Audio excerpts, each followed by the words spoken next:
103 win over the Warriors. The 41-year-old finished with 26 points, 8 boards, 11 assists in a victory that for now keeps the Lakers in the 4th seed in the West, meaning they would host a first-round playoff matchup against Houston if the playoffs were to start today. I know, Vinny, when we were doing the YouTube segment on First Take after the show yesterday, that was the first-round matchup you were most looking forward to. So let's dive into this Lakers team a little bit more. Can LeBron and the Lakers get through round one knowing that they probably are not going to have Luka Doncic and Austin Reeves? Get through round one? I don't know about getting through round one, but I think if you're the Lakers, you're looking at the Rockets as the best possible matchup for you. If you're the Rockets, you're looking at the Lakers as the best possible matchup for you. The Rockets have trouble in the clutch. You're looking at the Lakers and LeBron being the best supercomputer in the game. I think a great player like LeBron can get you one game. I don't know if he can get you 4 at this stage at age 41 and the lack of playoff pieces that he has around him. But Houston has so many issues late in games that all you want to do is get to the last 5 minutes and stay close and figure stuff out. I'm looking forward to it from a basketball fan standpoint, just seeing those old gunslingers, LeBron and KD, one more time. Like, I don't think either of these teams are in the championship conversation. I think if you're the Lakers, what you want to do, if there is a best-case scenario, you want to stretch this series out as long as possible to open up the possibility for a Luka Doncic, to open the possibility up for an Austin Reeves to return in this series. We know the first round is 7 games. Game 1 is on Saturday. Game 2 is on Thursday. He's going to have a long time to stretch this thing out. I'm just not sure the Lakers have enough talent over the Rockets in the long haul to even keep it close. Yeah, you want to talk about not putting stock in the win?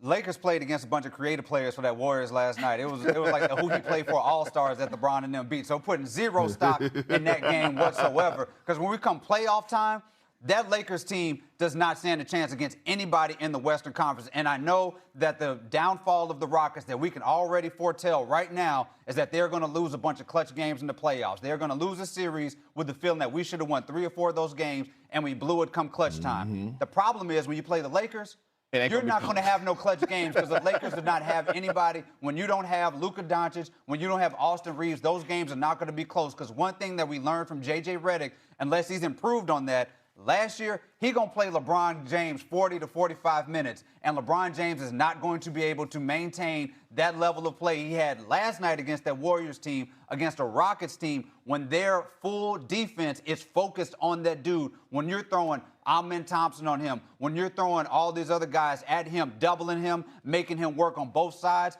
that is not sustainable for a LeBron James at that age. And when that happens, who else are you going to rely on the Lakers team? The answer is absolutely nobody. I'm looking at a short series if they're playing against the Rockets, and we're not going to have to worry about clutch games for the Rockets until maybe the second round, unless they play the Thunder, and they ain't going to have no clutch games in there either. So all right, so Vinny, you're giving the Lakers a game. You said just about a game. Gentleman's sweep, 5? Yeah, gentleman's sweep, because the Rockets are going to blow a game at some point, but other than that, I think it's going to be a short series. Perk, how do you see it? No, I agree with the both of them. I'm going with gentleman's sweep. And listen, let me say this. The Lakers are dead bird tall grass. All right, like this season is over. They're a first-round exit. There's no way in hell you're going to ask a 41-year-old LeBron James to come in and lead in this tough Western Conference to try to lead this Laker team without Luka and Austin Reeves and win the series. Nah, it ain't happening. And to be honest with you, if I was the Lakers, I would just go ahead and shut Luka down for the season. Like all this speculations, if he could return, Vinny, I heard you say I would try to stretch this series out so that Luka could come back. Even if he does decide to come back, he's still not going to be 100%. We know how delicate it is when you talk about these soft tissue injuries and you talk about hamstrings. So again, when we look at the Lakers and we look at this roster, and then, like we said, we saw them get a win against Golden State. Who gives a damn? We know Golden State ain't going nowhere anyway. All I'm saying is this. We have been noticing and watching. You could go look on social media. It's clips that are going viral right now. This team is dysfunctional. The role players and J.J. Redick are not on one accord.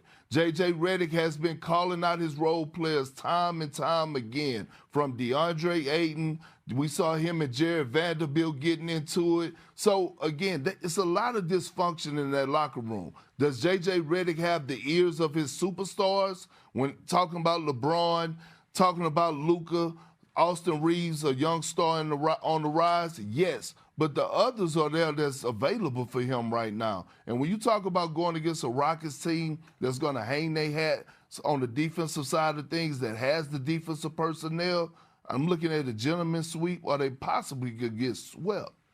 Perk, I got a quick question because you give me some doozies sometimes. Dead bird, tall grass. Can you tell me what that means? Yeah. I mean, you just said it. I mean, is it easy for you to find a dead bird in tall grass? I ain't never looked for one. Huh? I'm just saying, so because you ain't a country boy, you know what I mean? When you go hunting and you shoot down the bird from the sky, you need the dogs to go find it because you ain't gonna be able to find it. That's what I'm saying. They dead bird, tall grass. So, like, the metaphor, like, every day, uphill Ben. battle You know that what I is mean? insurmountable. It's funny, Perk. I typed that into Google, and the first thing that came up was a tweet that you sent February 19th, 2021. It had to deal with Kyrie and LeBron, and it was, this situation is, quote, dead bird, tall grass. I don't believe either one of them gives a damn about being friends again. That was 6 years ago, so this is not some new phrase. He's used it many times before. But you said something about Luka Doncic. I want to get both of you guys on, because you say Luka should not come back, not rush back for this at all. And we obviously know this is kind of an indefinite timetable here for the injury coming back from that hamstring. How do you think he approaches this, Vinny? I think he has to approach this, and the Lakers have to approach this with a long-term frame of mind. He is in year 8, and you don't want to start having hamstring, soft tissue injuries. Hamstrings is one of those tricky things.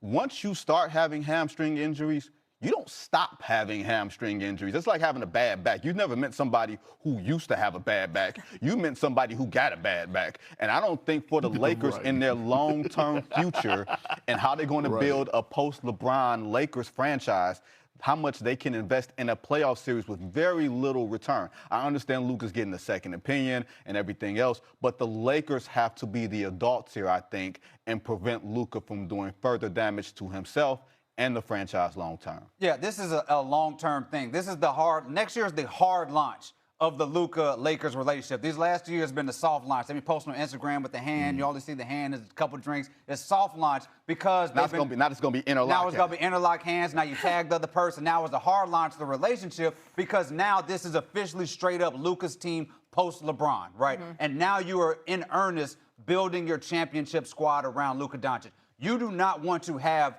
the start of the Luka Doncic Laker era be an era in which he's dealing with injuries, with a lingering hamstring injury. You shut him down because, quite frankly, even if you beat this Rockets team, you're not beating that Thunder team. And all the Thunder are going to do is going to tear that hamstring up even more by making you run around that court and try to defend somebody. Sit him down, give him the offseason, let him get in even better shape than he was coming into this season, and then have a real let's go get an MVP. Let's go try to win a championship. Let's build around Luka Doncic because the Luka Doncic era starts as soon as he comes back. All right.